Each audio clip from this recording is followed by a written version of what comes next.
नमस्कार। प्रादेशिक समाचार के साथ मैं पूनम किरकेट्टा। पहले मुख्य समाचार। राष्ट्रपति द्रौपदी मुर्मू आज अमृतसर में श्री हरमंदिर साहिब गईं। कहा, सिख गुरुओं की शिक्षाएं भाईचारे और एकता के लिए करती हैं प्रोत्साहित। केंद्रीय विद्युत मंत्री आरके सिंह ने आगामी गर्मियों के दौरान बिजली की पर्याप्त उपलब्धता सुनिश्चित करने के दिए निर्देश। चांडिल अनुमंडल क्षेत्र के चौका में पुलिस ने मोटरसाइकिल पर अफीम की तस्करी करते हुए एक व्यक्ति को किया गिरफ्तार। और खेलो इंडिया 10 का दम टूर्नामेंट कल से होगा शुरू। खेल और युवा मामलों के मंत्री अनुराग सिंह ठाकुर नई दिल्ली के उद्घाटन समारोह में होंगे शामिल। और अब समाचार विस्तार से। राष्ट्रपति द्रौपदी मुर्मू आज पंजाब के अमृतसर में श्री हरमंदिर साहिब गईं। उन्होंने वहां करीब 2 घंटे का समय बिताया। स्वर्ण मंदिर की आगंतुक पुस्तिका में अपने संदेश में उन्होंने कहा कि वे हरमंदिर साहिब में मत्था टेक कर बहुत खुश हैं। उन्होंने कहा कि खूबसूरत वास्तुकला के साथ ये पवित्र स्थल शांति और सौहार्द की भावना को मजबूत करता है। उन्होंने देश में शांति, प्रगति और समृद्धि की कामना की। उन्होंने कहा कि सिख गुरुओं की शिक्षाएं भाईचारे और एकता के लिए प्रोत्साहित करती हैं।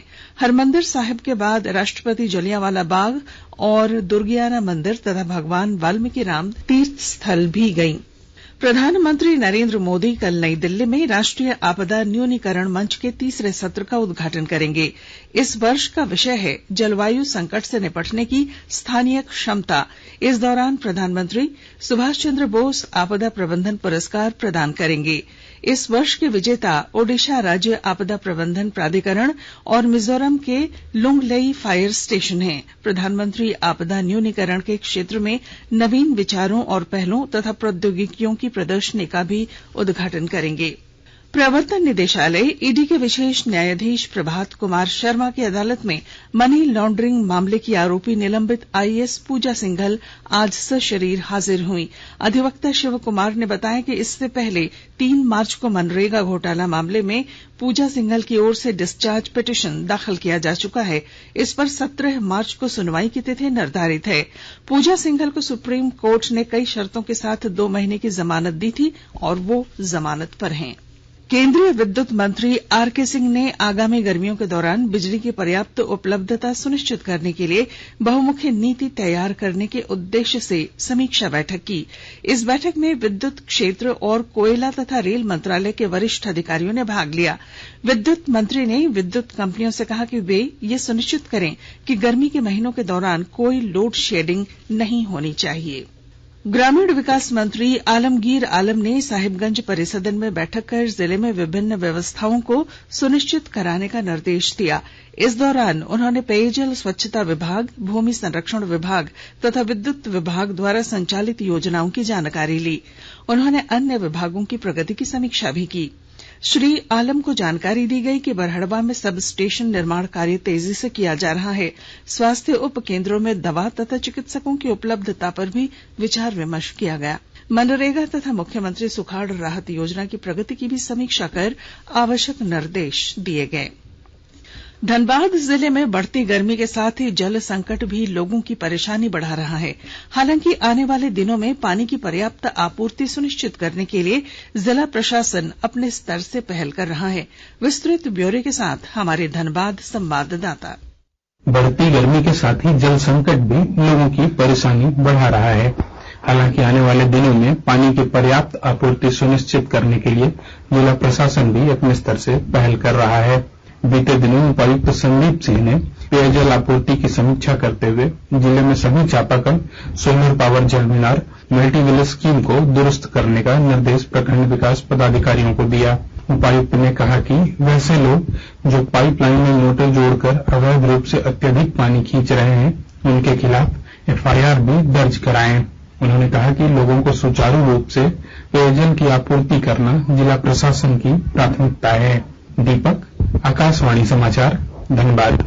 आकाशवाणी के ताजा तरीन समाचारों के लिए आप हमारी वेबसाइट newsonair.com पर लॉग ऑन कर सकते हैं। ताजा समाचार Twitter handle @AIR News Alerts और Facebook page all India radio news पर भी उपलब्ध है। आप प्रादेशिक समाचार एकांश के ट्विटर हैंडल @AIRnews_रांची और फेसबुक, इंस्टाग्राम पेज तथा YouTube channel AIR news Ranchi पर भी हमारे बुलेटिन सुन सकते हैं। प्रादेशिक समाचार आप आकाशवाणी रांची से सुन रहे हैं। सरायकेला खरसावां जिले के चांडिल अनुमंडल क्षेत्र के चौका में पुलिस ने गुप्त सूचना के आधार पर मोटरसाइकिल पर अफीम की तस्करी करते हुए एक व्यक्ति को गिरफ्तार किया है। चांडिल अनुमंडल पुलिस पदाधिकारी संजय सिंह ने बताया कि गिरफ्तार व्यक्ति के पास से 700 ग्राम अफीम गदा समेत लगभग 2.5 लाख रुपए नकद बरामद किए गए हैं। राज्य के ग्रामीण विकास मंत्री आलमगीर आलम ने पाकुड़ सदर प्रखंड के प्यादापुर से हिरानंदपुर बाईपास रोड और चेंगाडांगा से हमरूल तक बनने वाली सड़क का शिलान्यास किया। ग्रामीण विकास मंत्री ने बताया कि सरकार राज्य के सभी खराब सड़कों को दुरुस्त कराने, गांव से प्रखंड और जिला मुख्यालय को सड़क मार्ग से जोड़ने का काम कर रही है। पूर्वी सिंहभूम जिला समाहरणालय में आज उपायुक्त विजया जाधव ने बैठक कर 10वीं और 12वीं की परीक्षा को कदाचार मुक्त करने को लेकर चर्चा की। कई बिंदुओं पर विचार विमर्श के बाद उपायुक्त ने सफलतापूर्वक परीक्षा संचालन कराने को लेकर कई निर्देश दिए। पलामू जिले के चैनपुर थाना क्षेत्र के हरभोंगा गांव के दीक्षित टोला में एक व्यक्ति ने अपनी नाबालिग भांजी की हत्या कर दी। गला दबाकर हत्या करने के बाद घटना को आत्महत्या साबित करने के लिए उसने उसे फंदे से लटका दिया। पुलिस उसकी गिरफ्तारी के लिए छापेमारी कर रही है। चैनपुर के थाना प्रभारी ने बताया कि छानबीन में हत्या का मामला स्पष्ट हुआ है। यह मामला जमीन विवाद के साथ आपसी रंजिश का भी है। लोहरदगा जिले के पेशरार थाना क्षेत्र के आनेगढ़ा में जमीन विवाद में एक युवक की हत्या कर दी गई। मृतक की पहचान जुगेश उरांव के रूप में की गई है। पुलिस ने तत्परता दिखाते हुए इस घटना में संलिप्त औनेगढ़ा निवासी बिलेश्वर उरांव और कलावती उरांव को गिरफ्तार किया है। इस संबंध में पेशरार थाने में हत्या करने का मामला दर्ज कराया गया है। गोड्डा जिले के महगामा थाने के गोविंदपुर पहाड़ के नीचे आज सुबह एक 18 वर्षीय युवती का शव बरामद किया गया। युवती पिछले एक दिन से गायब थी। उसके परिजन ऊर्जानगर में रहते हैं। आवश्यक प्रक्रियाओं को पूरा करने के बाद शव को थाने लाया जाएगा। पुलिस ने मामले की छानबीन शुरू कर दी है। खेलो इंडिया 10 का दम टूर्नामेंट कल से शुरू होगा। खेल और युवा मामलों के मंत्री अनुराग सिंह ठाकुर नई दिल्ली के जवाहरलाल नेहरू स्टेडियम में कार्यक्रम के उद्घाटन समारोह में शामिल होंगे। अंतर्राष्ट्रीय महिला दिवस 2023 के अवसर पर आयोजित कार्यक्रमों में खेल और युवा मामलों का मंत्रालय 10 से 31 मार्च के बीच खेलो इंडिया 10 कदम टूर्नामेंट का आयोजन कर रहा है। देश के 50 से अधिक शहरों में आयोजित होने वाली प्रतिस्पर्धा में करीब 15,000 महिला खिलाड़ी शामिल होंगी। इस प्रतिस्पर्धा में 10 प्रकार के खेल शामिल हैं। टूर्नामेंट का उद्देश्य उन महिला खिलाड़ियों को एक मंच उपलब्ध कराना है जो राष्ट्रीय या राज्य स्तरीय प्रतिस्पर्धाओं में शामिल नहीं हो सकती हैं। आजादी का अमृत महोत्सव कार्यक्रम के तहत हजारीबाग के बीएसएफ मेरू कैंप में हर घर ध्यान योग शिविर का आयोजन किया गया। यह कार्यक्रम सीमा सुरक्षा बल के नई दिल्ली मुख्यालय के निर्देश पर आयुष मंत्रालय की ओर से कराया जा रहा है।